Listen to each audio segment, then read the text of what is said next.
Assalamualaikum warahmatullahi wabarakatuh. Selamat pagi semuanya. Senang sekali dapat bertemu lagi bersama saya, Ibu Siti Royana, dalam pembelajaran Sejarah Indonesia kelas 12.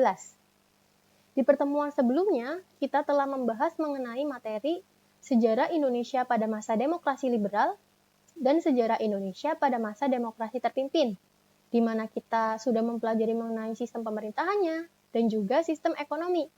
Dengan merampungkan materi tersebut, kita bisa maju menuju materi Orde Baru. Di sini, di pembelajaran pada hari ini, kita akan mempelajari materi mengenai masa transisi pemerintahan demokrasi terpimpin ke masa Orde Baru. Kita langsung saja kepada materinya. Masa transisi menuju Orde Baru.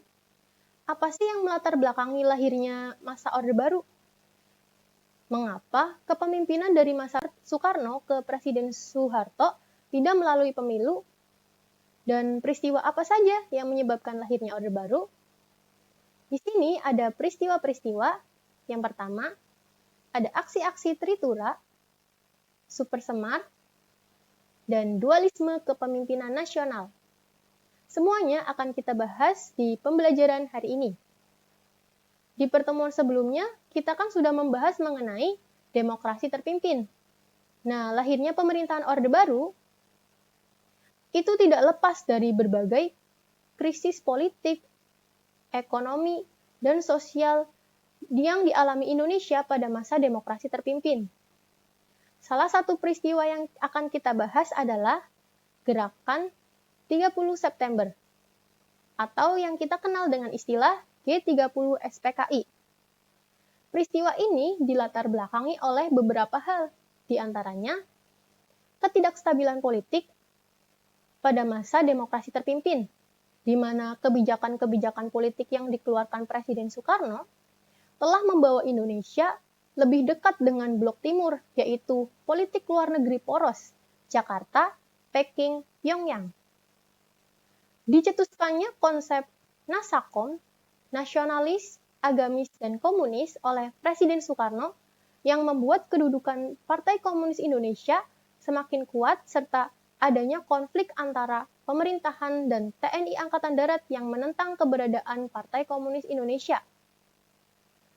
Dan dalam peristiwa berdarah ini, 7 tokoh penting dari TNI Angkatan Darat dibunuh oleh Partai Komunis Indonesia dan dimasukkan ke dalam satu lubang sumur di daerah Lubang Buaya, Jakarta. 7 tokoh tersebut adalah yang pertama, Letjen Ahmad Yani, Maijen Suprapto, Maijen Harjono, Brigjen Sutojo, Brigjen DI Panjaitan, Maijen S. Parman, dan Letu PA Tendean. Mereka kita sebut sebagai pahlawan revolusi yang diabadikan pada momen revolusi yang terletak di Lubang Buaya, Jakarta. Pasca tragedi G30 SPKI, kondisi politik Indonesia sangat tidak stabil.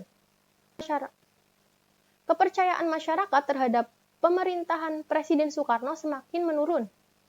Selain mengalami krisis politik, sebelum lahir Orde Baru, Indonesia juga mengalami krisis ekonomi dan sosial, di mana keadaan perekonomian Indonesia saat itu mengalami tingkat inflasi sampai 600%. Harga-harga barang dan kebutuhan pokok melonjak tinggi hingga tidak mampu dibeli oleh masyarakat. Selain harganya yang melonjak, ketersediaan bahan pokok juga langka. Kelaparan dan kemiskinan pun terjadi di berbagai daerah. Ironisnya, pemerintah justru membuat proyek mercusuar dengan membangun bangunan yang megah seperti Tugu Monas, Stadion GBK, Gedung Sarinah, Hotel Indonesia dengan patung selamat datang, dan bangunan megah lainnya. Semua kondisi yang sudah dijelaskan ini membuat masyarakat marah terhadap Presiden Soekarno. Atas kemarahan itu, muncullah aksi-aksi dari masyarakat, terutama untuk menuntut penyelesaian masalah yang seadil-adilnya terhadap pelaku gerakan 30 September. Aksi-aksi tersebut dipelopori oleh Kesatuan Aksi Mahasiswa Indonesia atau yang disingkat KAMI.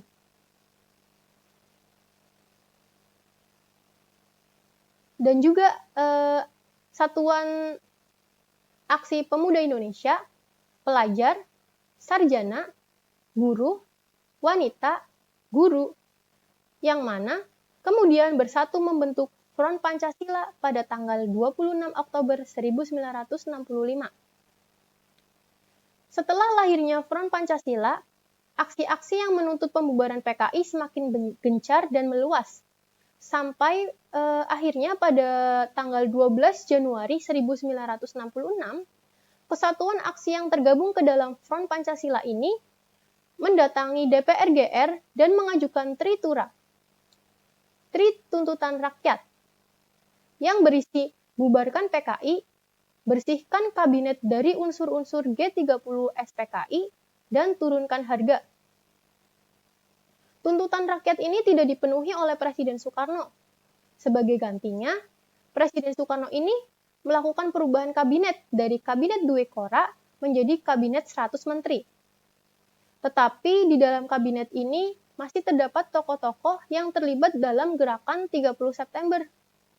Sehingga pada saat pelantikan 100 Menteri pada tanggal 24 Februari 1966, Kesatuan Aksi Front Pancasila melakukan demonstrasi dengan memenuhi jalan-jalan menuju Istana Merdeka untuk menuntut dipenuhinya Tritura. Aksi ini kemudian dihadang oleh pasukan Cakrabirawa, yaitu pasukan yang dibentuk oleh Presiden Soekarno yang terdiri dari TNI Angkatan Darat, Angkatan Laut, Angkatan Udara, dan Polri. Bentrok antara pasukan Cakrabirawa dan demonstran pun terjadi, yang menyebabkan gugurnya salah satu mahasiswa dari Universitas Indonesia yang bernama Arif Rahman Hakim. Sebagai akibat dari peristiwa tersebut, Presiden Soekarno justru malah membubarkan KAMI, Kesatuan Aksi Mahasiswa Indonesia.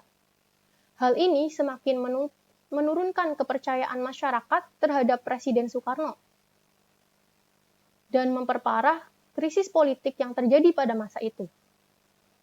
Untuk mengatasi krisis politik yang memuncak, pada tanggal 11 Maret 1966, Presiden Soekarno mengadakan sidang kabinet.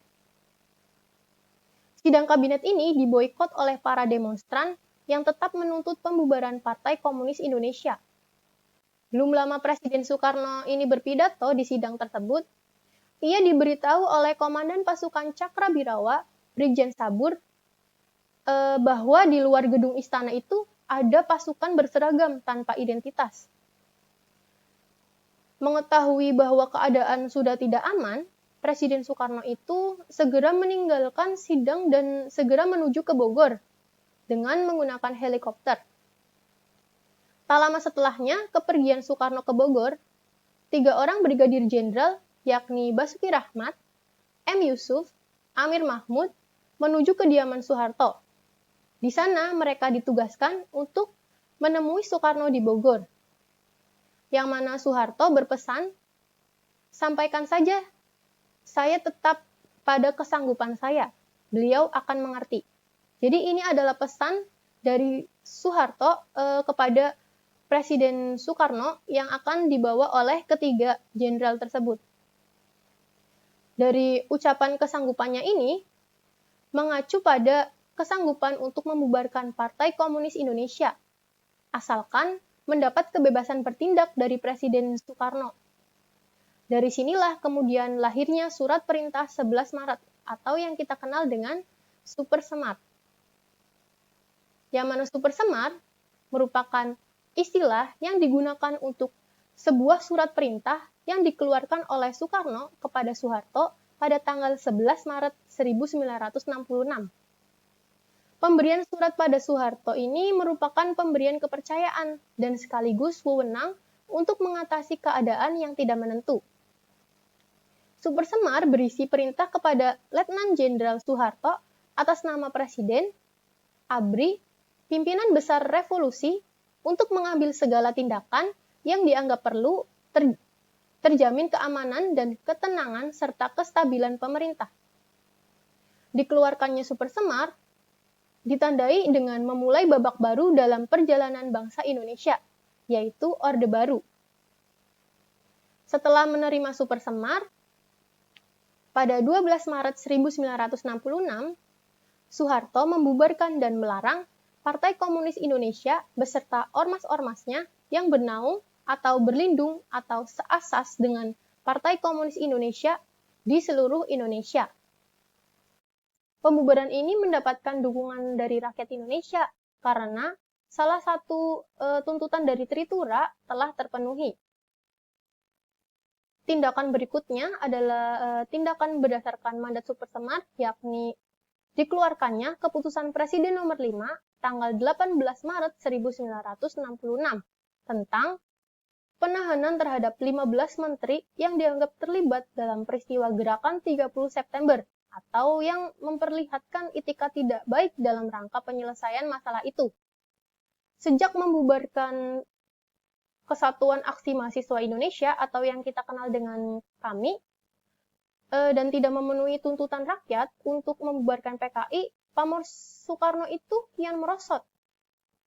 Soekarno dianggap sebagai pemimpin yang tidak aspiratif terhadap masyarakat. Sebaliknya dengan Soeharto, setelah mengemban mandat Super Semar, nama Letnan Jenderal Soeharto ini semakin populer. Kondisi ini berakibat pada munculnya dualisme kepemimpinan nasional. Pada tanggal 22 Juni 1966, Soekarno menyampaikan pidatonya yang berjudul Nawaksara.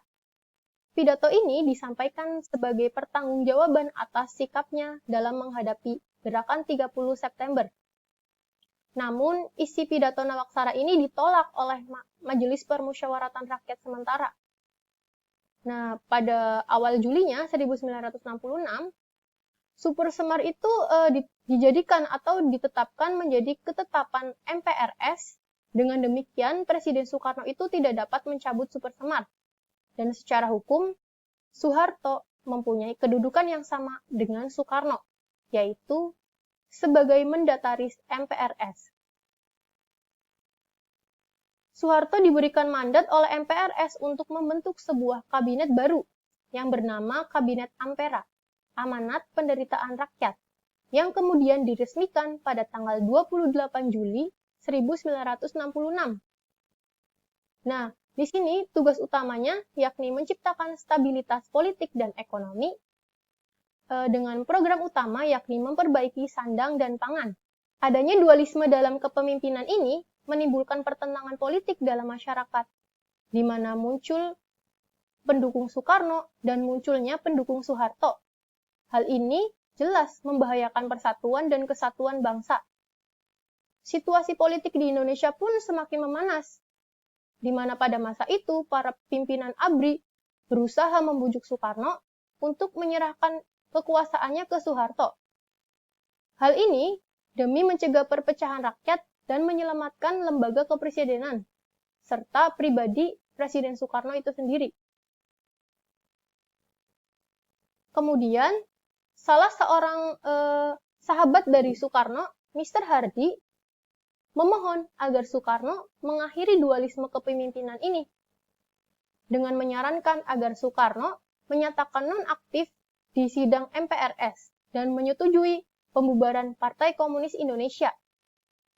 Dan Soekarno akhirnya menyetujui saran dari Mr. Hardy. Pada 22 Februari 1967, Presiden Soekarno secara resmi mengundurkan diri dari jabatannya. Kemudian, dalam sidang istimewa Majelis Permusyawaratan Rakyat Sementara tanggal 7 Maret 1967, dihasilkan Ketetapan MPRS nomor 33 tahun 1967 yang berisikan penarikan mandat Soekarno atas segala kekuasaannya dalam pemerintahan Indonesia. MPRS kemudian mengangkat Soeharto sebagai presiden, yang mana pelantikan Presiden Soeharto ini dilakukan oleh Ketua MPRS itu sendiri. Pelantikan Presiden Soeharto ini menandai dimulainya periode Orde Baru di Indonesia. Nah, di pembelajaran kali ini kita sudah mempelajari mengenai masa transisi demokrasi terpimpin menuju ke masa Orde Baru, di mana terdapat beberapa peristiwa-peristiwa yang menjadi latar belakang berdirinya masa Orde Baru. Di pertemuan selanjutnya, kita akan mempelajari mengenai awal dari berjalannya pemerintahan Orde Baru. Nah, sekian dari pembelajaran pada hari ini. Terima kasih untuk yang sudah menonton. Wassalamualaikum warahmatullahi wabarakatuh.